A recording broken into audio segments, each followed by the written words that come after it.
Hey everybody, it's Bust with Battles of the Bust number 415, and today we're doing battle with Jax Ornn.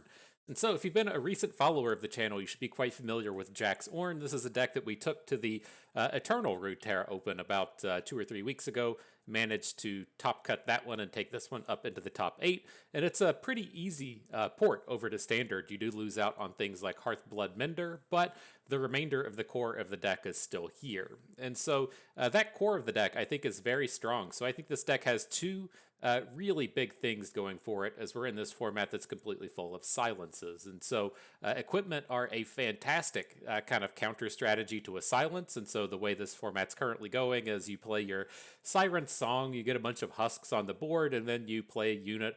That unit eats all those giant husks, and then they have one big mega unit on the board. And so the idea is you play silences, turn that gigantic mega unit into a regular 2-1 or 1-2 or whatever, and then you're good to go as far as combat's concerned. But silences don't affect equipment, and so if we have a +5, +4 coming from an equipment, opponent silences that unit's probably still just having the same stat line. And so as most of the decks in the format right now are looking to play Mount Targon both for the silences and things like Sunburst, which is another just sort of slower speed silence, if you will. I really like the outcomes that you get from a lot of these equipment. The other thing is the Bellows Breath. We made big mention of the Bellows Breath as we played Ornn Kane, and this is a thing that also works quite well against these go wide strategies. And so with the most popular deck in the format right now being the Fizz version of the Siren Song deck,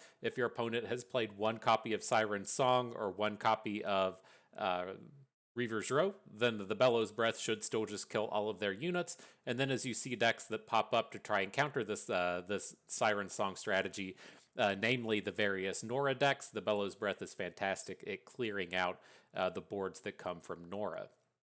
And so those are the two main highlights for this style of a deck. Again, the equipment quite strong in the current format, the Bellows Breath quite strong as well. Otherwise, to speak to some of these card choices, I always enjoy playing Ruthless Raider.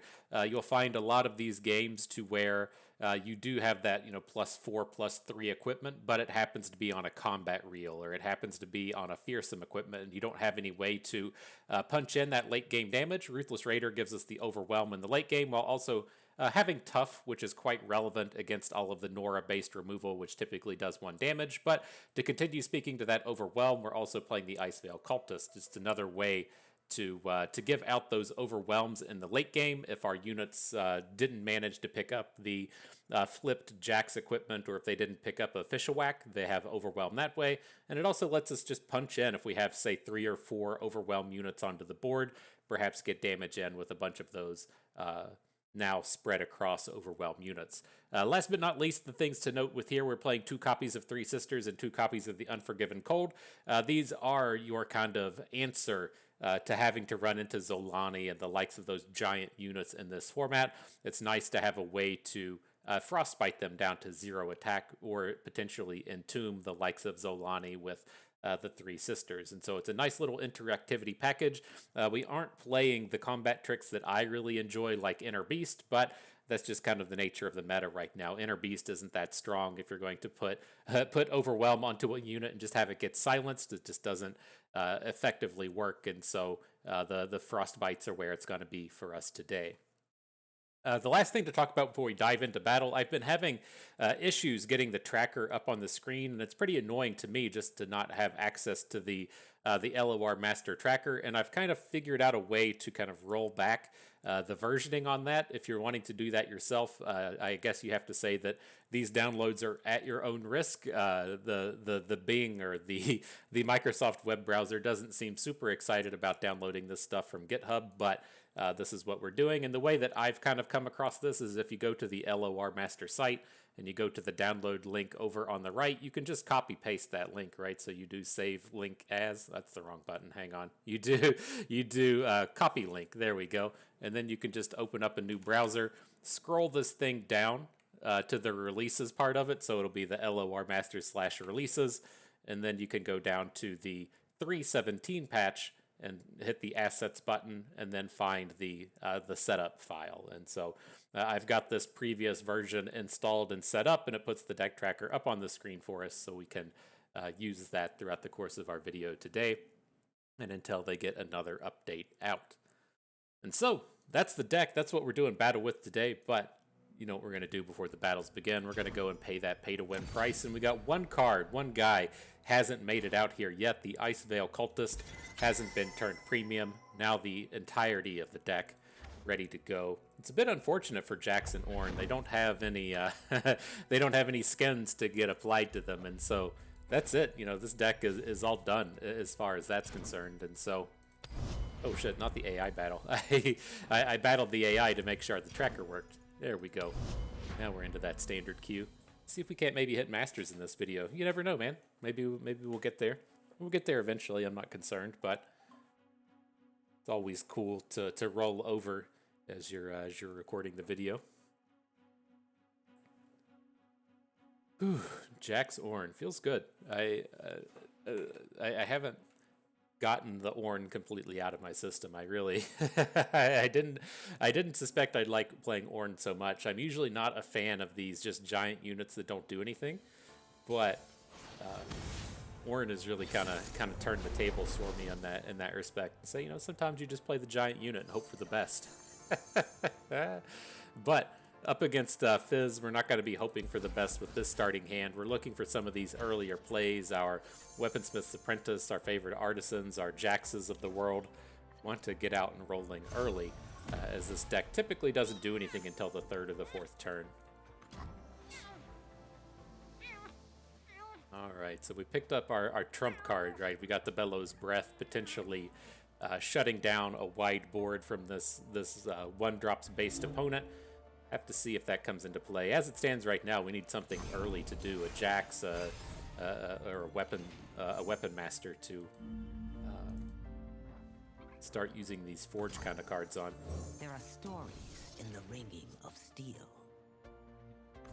Alright, favorite artisan. I want to get you into battle. just trying to move the cards out there and it won't let us do it. That's okay. We should certainly be safe to add a Ruthless Raider here. Opponent's either just going to play a 1-drop or they're going to play a Siren Song, and we can combat both of those well. So with them adding in the Siren Song, not going to be able to block this turn, so we can get this free 5 points of damage in. Hopefully those will be relevant as we kind of switch to the Overwhelm stage of the game.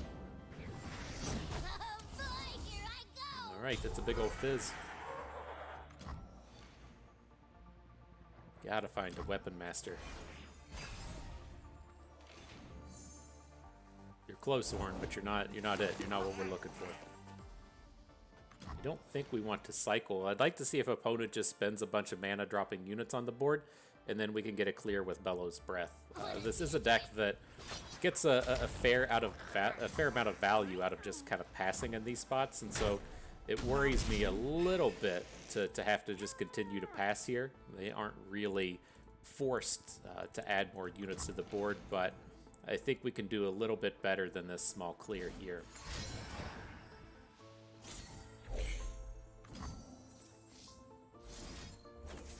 Alright, well, let's just go ahead and drop the Parts Made Whole, see if any useful units turn up. Finally, a Weaponsmith in the Castaway, and so I didn't make complete note of this, but if you do have, say, the Castaway on board and we play the Bellows Breath on the Castaway, our Overwhelm, or our Tough unit over here is going to be able to just soak up that damage and not actually take any hits here. So if we can get them to commit a little bit more to the board, our Ruthless Raider is not going to be at risk.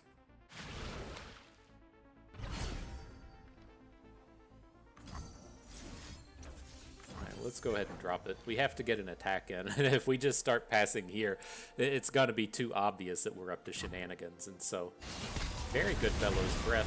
Got a nice little clear of 2 of the units. Opponent's going to have to decide if they want to get our Overwhelmer off the board or if they want to do battle with our 6-2. Maybe he's not. He's not going to have to make that decision. He can just block everybody, but this is okay. He's really going to be looking to build up some board width, and he's just not able to do it here. So now we can look to say put an Ice Veil Cultist onto the board, and then have the overwhelms from it apply over to our Ornn. Justice light my way. We'll see. You can silence out of this, but What good are the war mothers? this should be a fairly safe unit. Grant us your guidance. We have need of you. All right, ready for combat.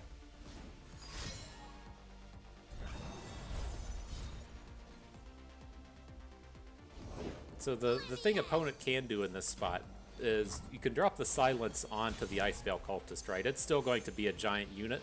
It's still going to have this +4/+3, but it is going to lose out on that ability to overwhelm. And so there's a pretty good chance we're not going to be able to get any kills this turn.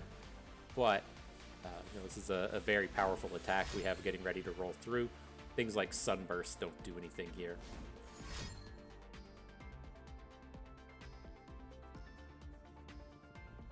I shouldn't say that's completely true. Sunburst does do some stuff that deals... Oh boy, a Zolani. God damn it. So, I mean, I think we only get to attack with Ornn here. He's gonna go up to 11. So the problem we have with this board is if we attack with both and he blocks both, Zolani's going to go up to a 16. We can kind of deal with that next turn, but that's a ton of health to have to deal with. I'm looking to just attack with one, but Ornn's only going to go up to 11, and then he's going to be in the kind of death range to the Zolani. I think we're just kind of stuck with that anyways.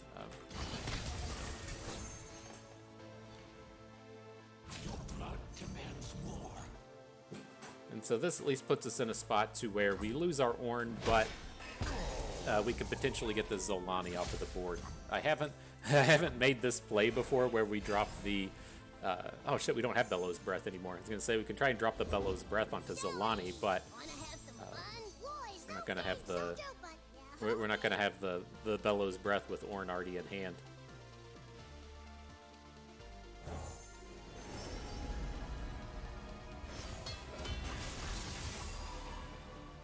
Well, we're kind of counting on the Unforgiven Cold here. Oh, 2 Zolanis. Cute. Cute. I think we're still okay, though. At least for this turn.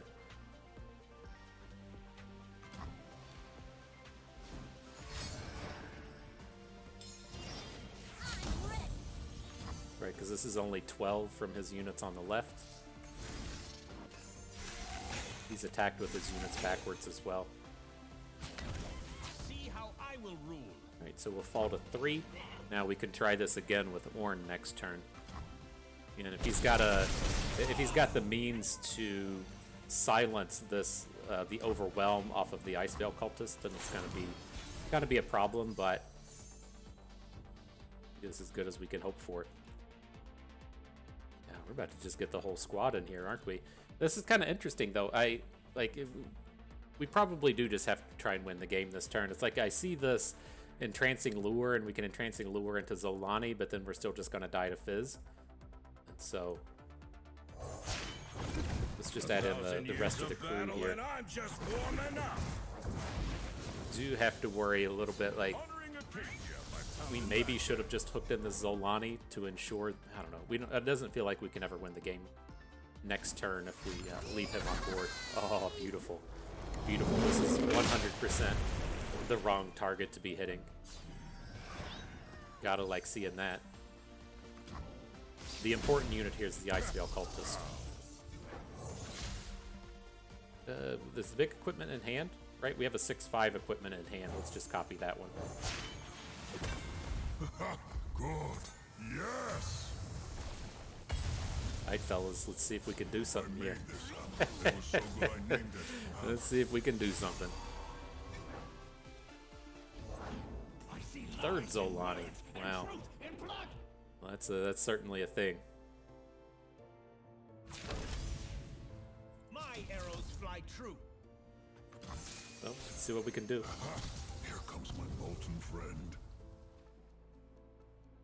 It's frustrating. We're so ready to just pop off on this game, and the Zolani is rolling through at the end.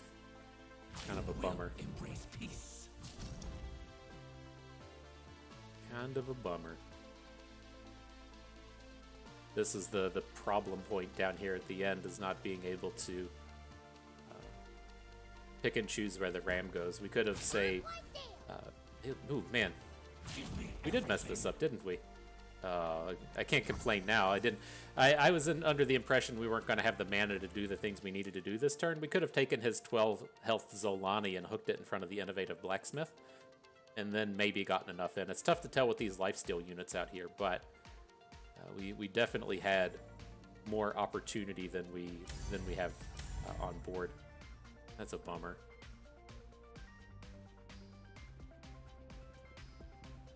That's a bummer. We can throw a quick attack onto somebody, but it's not going to be enough. Alright. Oh, that sucks seeing that happen that way. I thought in my head that we only had 1 mana on the round. Right? 1 spell mana. I thought we had the 9 mana banked up and then just 1 point of spell mana. It's odd that we have that second one in here.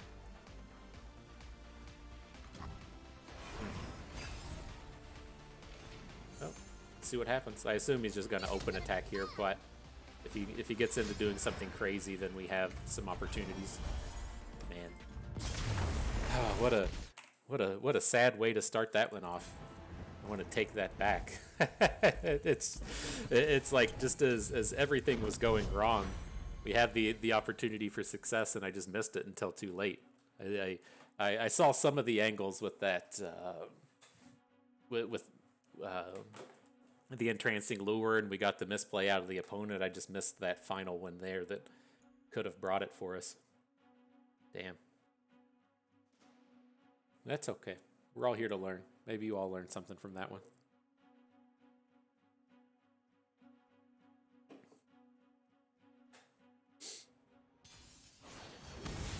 Alright, next battle though. I don't know what the deal is with Lurk today. I played maybe 4 or 5 games at the gym today, and I played Lurk in like all of them but 1. So I really don't understand the appeal to this deck. We can sit around and bitch about it some more, don't worry. But as far as this game is going, I do like the Bellows Breath here. There's a lot of units like the Xerxes Hatchling and all of the Lurk units that aren't champions that cost less than 3 mana. There's only the one that Bellows Breath doesn't kill. Alright, gotta love seeing that. Fight or die. Just no predicts, hit the Lurks right away. In one of the games this morning, had the opponent they did the world's best play of just play a unit on turn 1 and attack and hit Rek'Sai right from the start. You gotta love seeing that. I don't know what he's doing here, but I'm just gonna pass. We're not in the giantest of hurry, and it feels like something's just gonna go wrong here if we let him add more cards to the board. So I'm just gonna go ahead and skip over that route.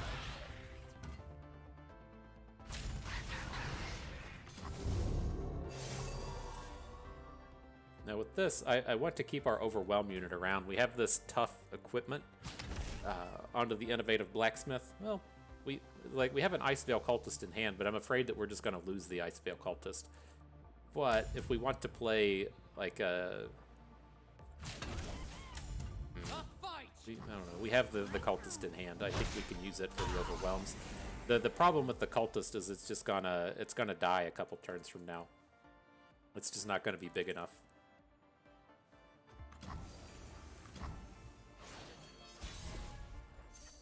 But not a terrible bank. Let us potentially use the Entrancing Lure this turn instead of last turn.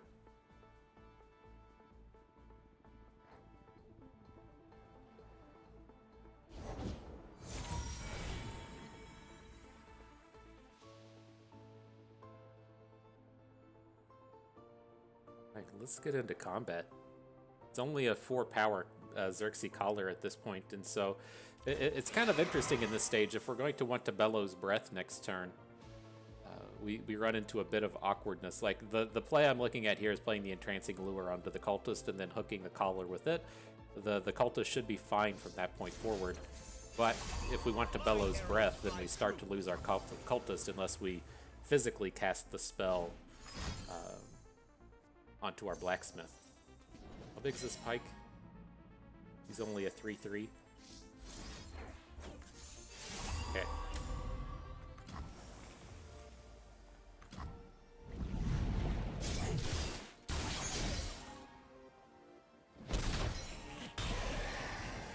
Alright, well, we got to keep some of our friends on board.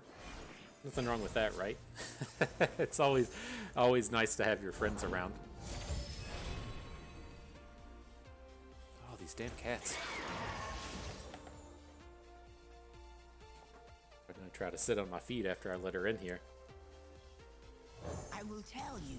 Well, let's see here. We're pretty safe here in terms of life total.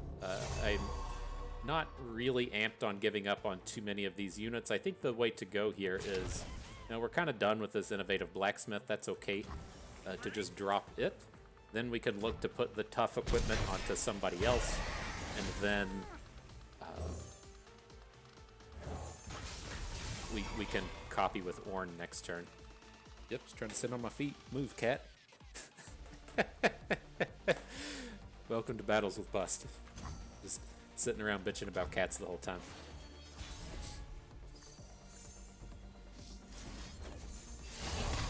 Alright, so there we go. Take the forge, load up the Ornn. It's unfortunate that he's stuck with tough, but our only equipment options this game are either the tough equipment or the shepherd's can't blocker. And so I certainly want our units to be able to block here, so we got stuck with it. But it's okay. Got a powerful looking squad down here now.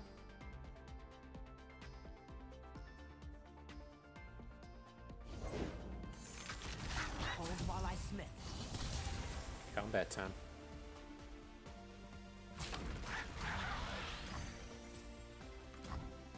Oh no. Oh, that's a bummer right there. I just spaced out on that. I saw that the damage was going to take opponent to 1, and I didn't apply the catch. That's probably going to bite us in the ass here at the end of the day. There shouldn't be anything really out of Lurk that would let them deal with that. Nobody plays cards like Bone Skewer anymore, but at least his pike isn't very scary. Don't have to worry about him AoEing down our whole team. Ideally. We'll see if the ruthless predators come forth and allow Pike to get the big strikes in.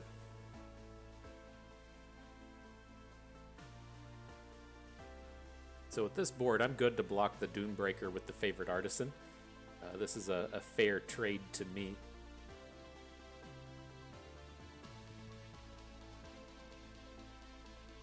It's interesting seeing this Pike attack comes in. There has to be a Ruthless Predator here, right? Like, what's the angle to where you're attacking with a 4-power Pike into a 9 health tough? That strikes me as very strange.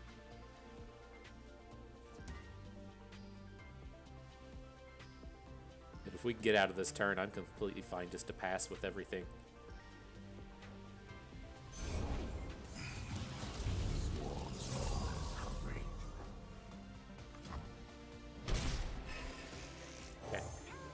Snapjaw Swarm it is. The Saint Swarm Amulet's not going to do anything against Lurk. All their units are going to be too big.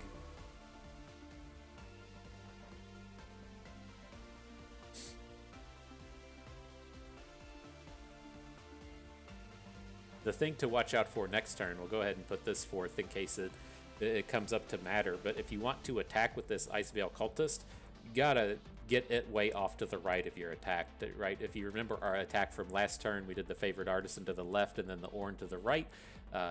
Didn't really care too much about the ordering there. It wasn't super important. But if we want to consider this next turn, say our Favored Artisan dies in combat here, then we load the equipment up onto the Ice Veil Cultist. We don't want this Cultist to die before Ornn gets to strike, right? We want to make sure all of our equipped units get their opportunity to overwhelm before this unit gets too crazy into combat. All right, there's the big hook from Pike. It's still not enough to get him to flip.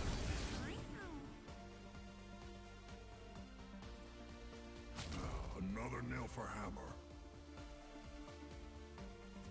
You know, how much risk is our Ornn at here? You have to worry a little bit about him getting hit by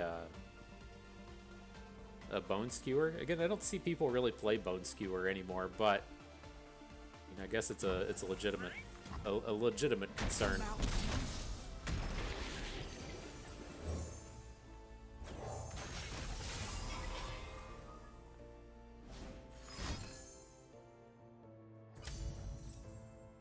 That's annoying. Is Pike big enough to kill our team now?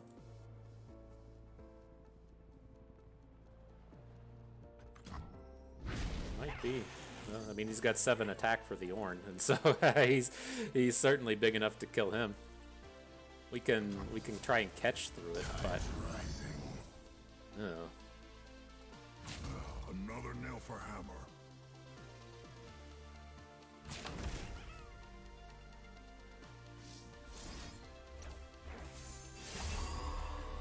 Still lose this one?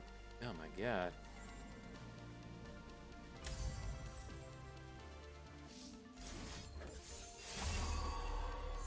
Yeah, we're just punting these games left and right today. Alright, jeez. Not doing well today. None of these games are the fault of the deck. This has just been a real slop fest coming out of us. We're not gonna hit that Masters today playing like this, but that's tough. That's tough. I mean, we had an opportunity to get a little bit of additional blocking in that game and prevent some damage. I mean, it's a tough space in the sense that you're trying to decide. It doesn't feel like one of those spots to where you just have to start saying, okay, well, I'm going to just prevent every single point of damage. You're usually pretty limited in how much Lurk is able to come over the top of you like that. But the major pain point in that game, I'm happy enough with how that last turn of the game went. We could have maybe deduced that the blood in the water was our only way to lose, but like it doesn't feel like a great spot to be getting really aggressive on a block with Pike. Maybe that's what we should have done and just thrown the Ornn in front of Pike. Like it's like, how many Ruthless Predators are you really going to have to take him down? And then if he does invest like a whole bunch of Ruthless Predators into that Pike, is it enough for him to actually win the game? I will tell you. Tell the one It's tough. about his fiery breath, Hertha. All right, into the next one though. Up against the Playmaker, playing a little bit of Bard Garen, bringing those elites at us. Typically a pretty good matchup for us. We'll see if we can't if we can't turn the tides today. If we just keep playing terrible every single game, throwing them all away. We at least got to get the bad plays out of us today before the tournament starts tomorrow, you know?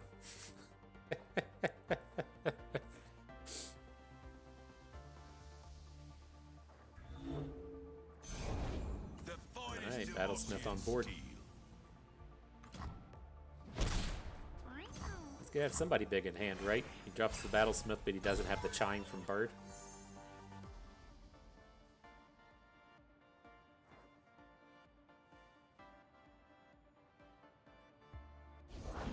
Let's see what comes down. 4/4 Vanguard Squire. Alright, we'll go with the Blacksmith in this space. We could look to add Jax in, but he's not going to get any bonus health off of these equipment. I'd like to find something that lets us be combat effective here. The Fix'em 5000 would let us be okay next turn, right? If we want to make a entrancing lure based attack, but I'm just going to go with the Pot of Pain on this one. Have our bro ready to just start shutting down this combat right now. Jax can kind of pick and choose where he gets to strike next turn. My heroic last stands never seem to stick.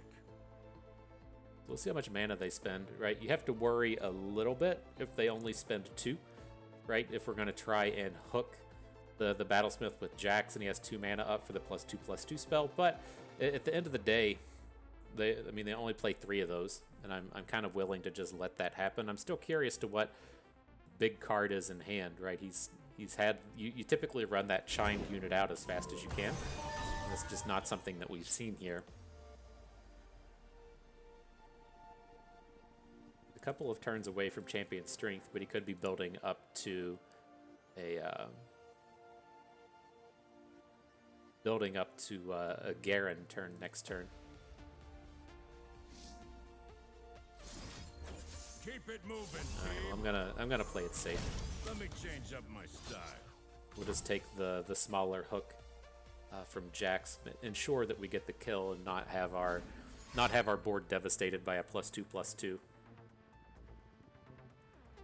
I should say have our Jax devastated. He can have the +2/+2 onto the blacksmith and still be okay. This is fine.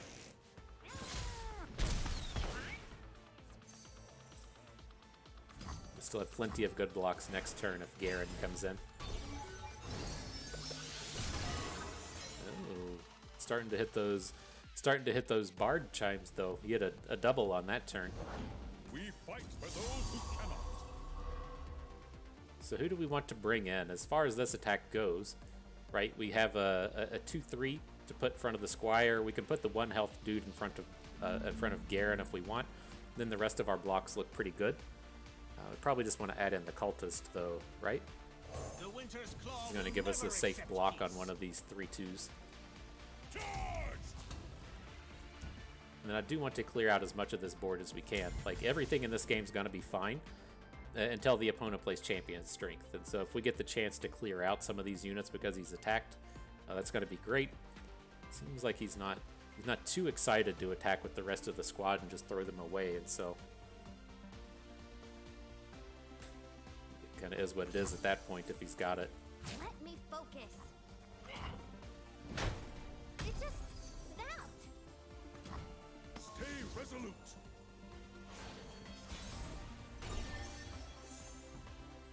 All right, well, let's load up this big pot of paint. You know, it's gonna be a reasonable target for Ornn 2 turns from now.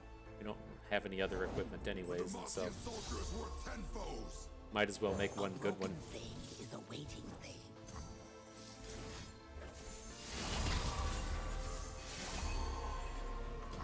Yeah, I'm feeling bad about this. I'm curious if it wouldn't have just been better to go for that the quick attack one. We'd be able to make an attack on this turn. It would still be kind of scary, but it's better than just passing.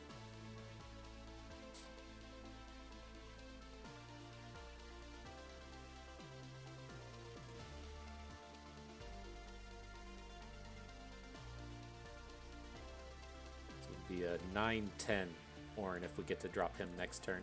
That's that should be enough to survive against a champion strength. About to find out. About to find out. Name's Ornn. No further pleasantries needed.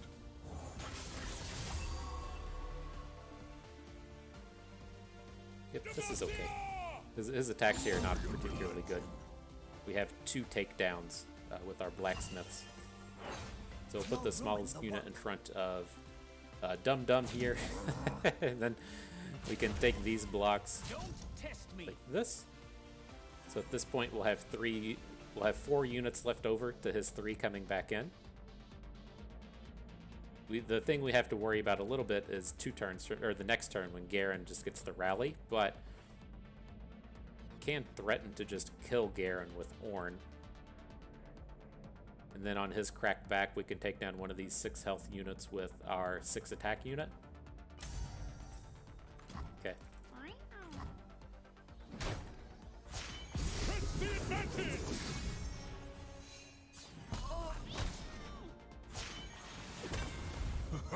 Good. Yes!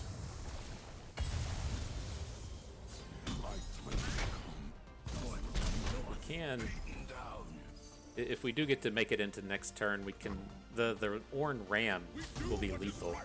So I don't really want to be losing Ornn here. It's going to be a pretty strong open attack, right? So we get he can't get the lethal on us here. Now if we load up Ornn with the time and dedication, we should get to attack with everybody. Let's wait and see what we draw though.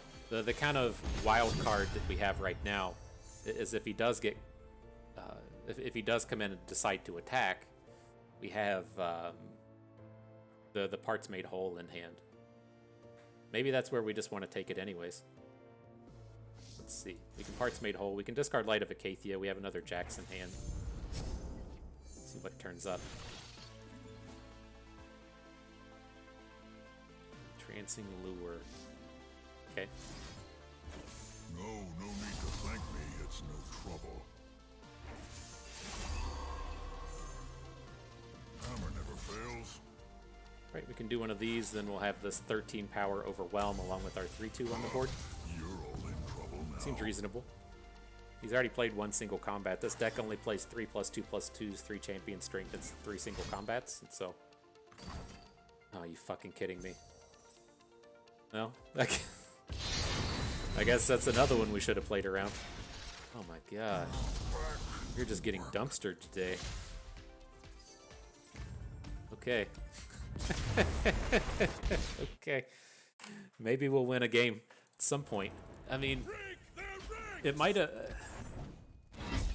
It's so tough there with it being... Yeah, I mean, maybe we should have just taken down the Garen on his turn. These are rough. These have been rough. The judgment. All right. I don't know what else to say about it. That was a rough spot. We survived the champion strength so well. Like, it just doesn't... I guess we could have taken an angle to where we just put our Ornn in front of his Garen on that secondary attack. But, like, to a degree, it feels like you're giving up too much, just throwing away your high-powered champion like that. But on the flip side, it's like you do still have that really big equipment out, and so you're not like completely losing in the sense that There is a story. you still have that high-quality unit out there. Is this the one where Ornn comes out of the lake of lava? But with this, we're up against the Gnar Norra deck.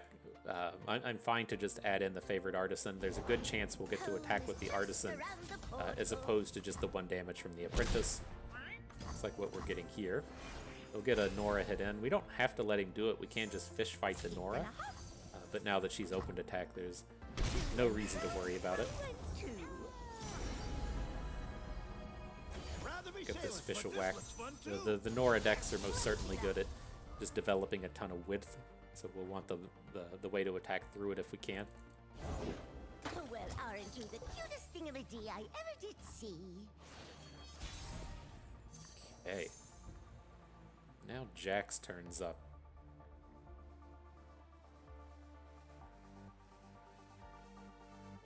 Let's see what happens. I assume that we're going to play Jax and he's just going to get killed. But if we get the chance to time and dedication him, we can, we can move the Overwhelm equipment somewhere else after this. So I feel much better with him having the 3 health instead of just the 2. The craft sings.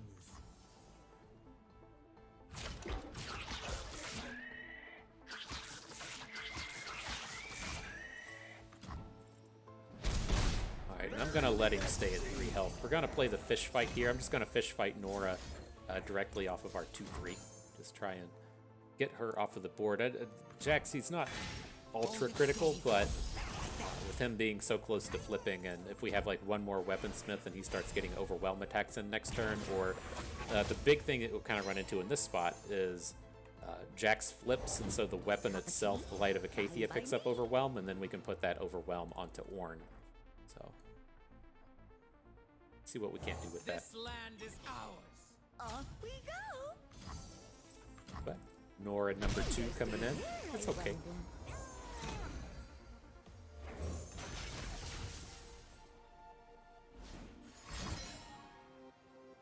Uh-oh. He's gonna drop 2 bombs on us. We go into next turn. He needs to do something right now, right? we got all these 3 sisters to be safe with. Okay. Bummer. Lights out. Certainly a bummer. He just turns right back up. That's the way you do it, Jax. Got more scars than years and got a lot of years. That's the way you do it.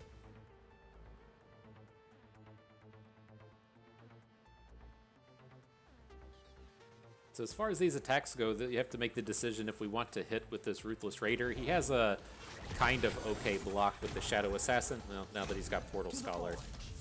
it's a bit of a different story. We'll save him for a little bit later. Alone in loss.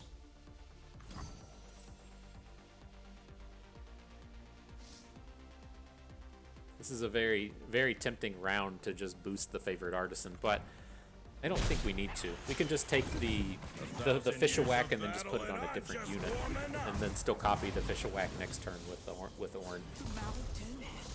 Beyond the flesh. Kind of like keeping a lot of this mana banked up.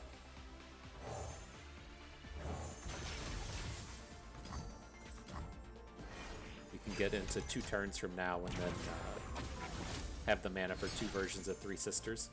Pretty big deal. Let's see if old Broadmane comes down this turn though. He's the scary one. I don't want to take any damage on our units here if we don't have to. Name's Ornn. No further pleasantries needed.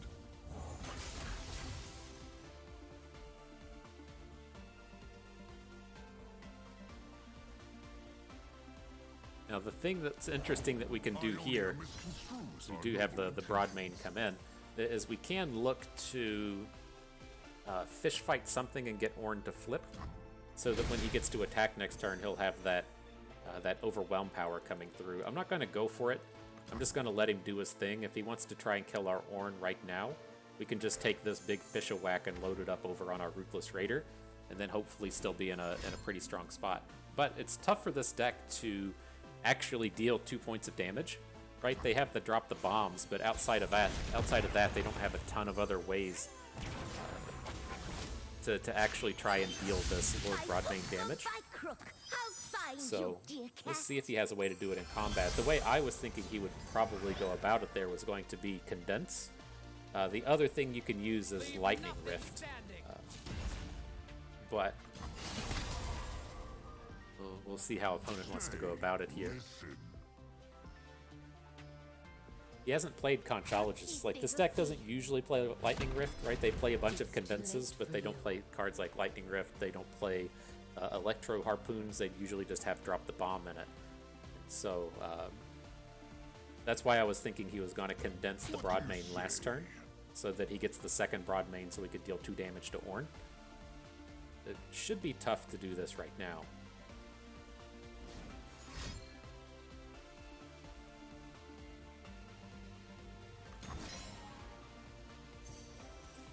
People just playing this thing?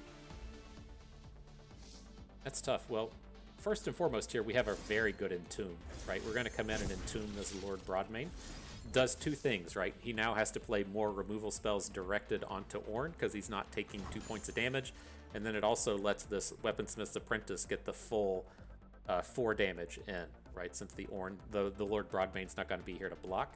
So even if he does take this Ornn down, we're going to have this exact 12 damage now with the Broadmane removed from the board.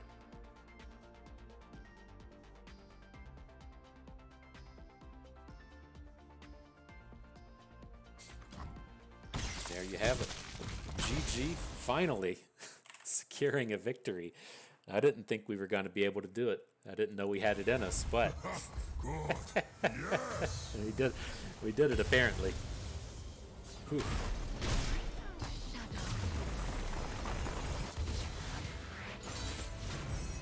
Alright, good stuff. Too much celebrating for my I think taste. we can get one more in. I think that'll be a good spot. We're just about the 45-minute mark today.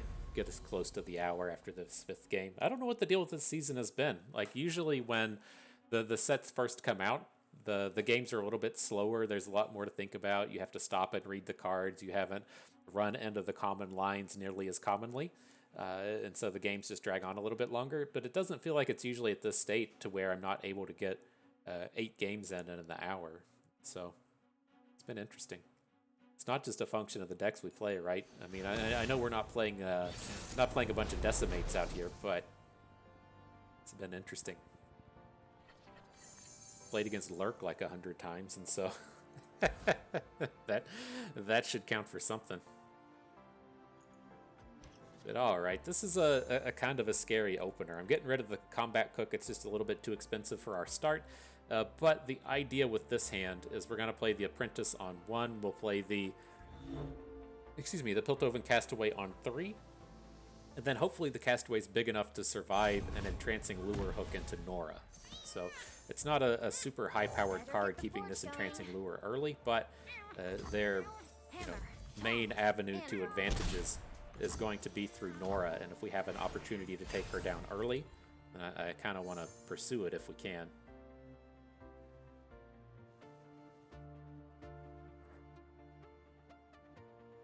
Even if he tries to drop the bomb, our Weaponsmith's Apprentice, we can still probably get a kill onto Norra with the Castaway. Well, if he drops the bomb onto the Apprentice, he's just not playing Norra, so... different story there, I guess. Curiosities lie ahead. I'm gonna have to look this up though. That this deck typically plays lightning rushes. Like I know it makes sense to me, right? If you're not familiar with the deck the opponent's playing, this is the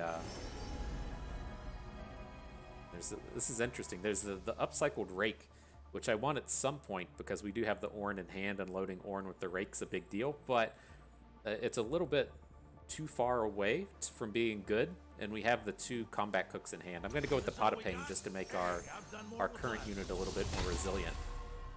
But no, if you're not familiar with this opposing deck, they use Jhin to get to play Lord Broadmane and Riptide Rex, and then they use Condenses to you condense a Lord Broadmane to just get the super kills on the units, or to finish off your opponent. 2 Riptide Rexes in the same turn should be able to do it. So it makes a little bit of sense if they're playing Lightning Rush. So if you condense a unit and then you can Lightning Rush it back to hand.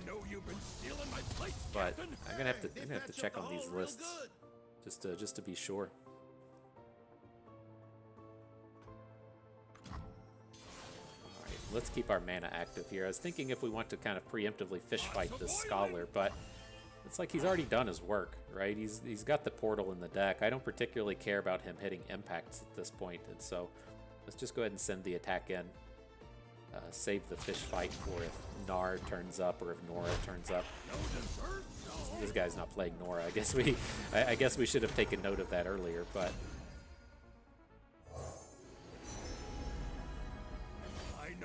see what we can do. We'll take the combat reel. There's a lot of argument for picking up the fearsomes as we're battling this deck that has a ton of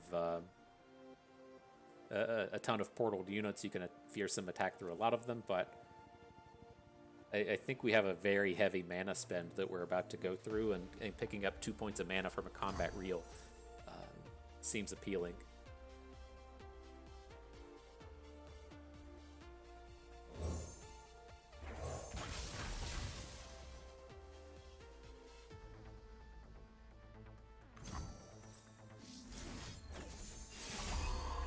Alright, damage time. Hammer, tongs, anvil. Hammer, tongs, anvil. Not a bad turn. Not a bad turn. Getting a nice build up out here.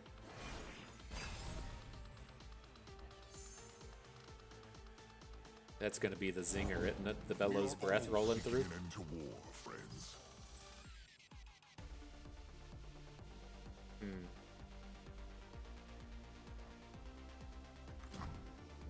Interesting spot. I really want to get this Broadmane off of the board. We have a couple of different ways we can go about it, right? We can try and drop a fish fight onto Broadmane off of the combat cook, but if we're going to be real, he's just going to die so many times off of that. I think that we're stuck. I think that we just have to leave this dum-dum on the board, and then we can look to just add other units in. And maybe not play Ornn next turn. Let's see. We still have some options. Terms of we can add Jax, we can add the innovative blacksmith, see what the opponent does, and then maybe throw something at the Broadmane after that. Ooh, here's our answer, right? Here's our answer.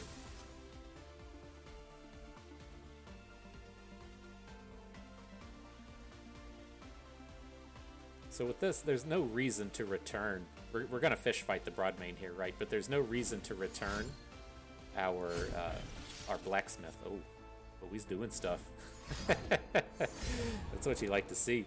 He discards Gnar to do this. Okay. I'm on board.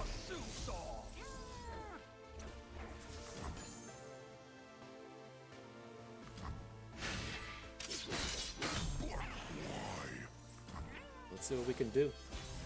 This deck sometimes plays stuff like the bird. What do you call it? The Targon bird, the stun bird. So if he plays bird here into Ornn, it kind of sucks, but I think we still have a pretty reasonable turn here. With him not having the broad main, I just feel so much safer going into these future turns.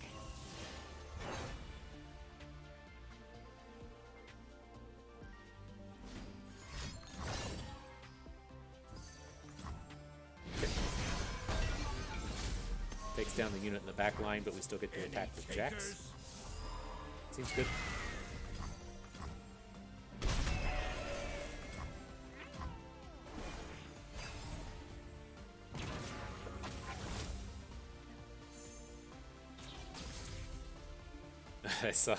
I saw the second Bellows breath come in, and I was just like, ooh, do we get to do two?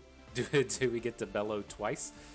It's not going to be the case, but I think we're still in pretty good shape here.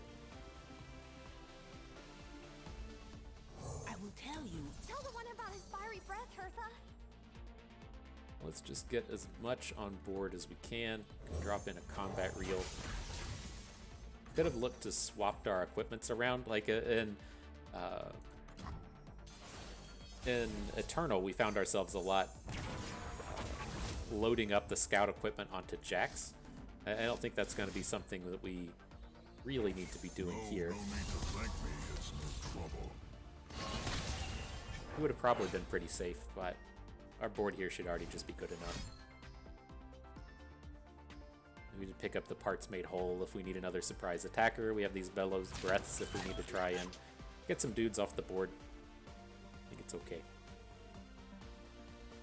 And we are in this big spot as well. If he wants to try and go for the big Riptide Rex kill, Ornn tends to just soak up so many Riptide Rex hits with the tough.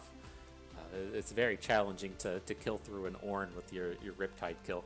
Now getting up to like 2 and 3 of them, that's a different story. But as for now, You wanted the god of the he's kind of forge, tough to you deal with. got him. It's interesting. If he had a stun, he would have just played it, right?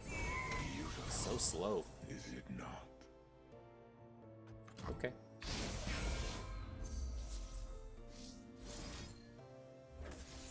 I guess that was incorrect. If he has a stun, he may not be playing it, and so it didn't quite come out that way. I think we just want to get more dudes on board now, though. I don't have any problems with that. I will tell you. Tell the one about his fiery breath, Hertha. Like, if he wants to start adding units to the board to try and combat our units, his are just going to die, right? His units are all terrible. He can come in and start making a bunch of value plays. Like, if he starts to add Conchologists and cycle through Conchologists with Condenses and stuff, that's a little annoying, but I don't think it really helps the opponent win the game.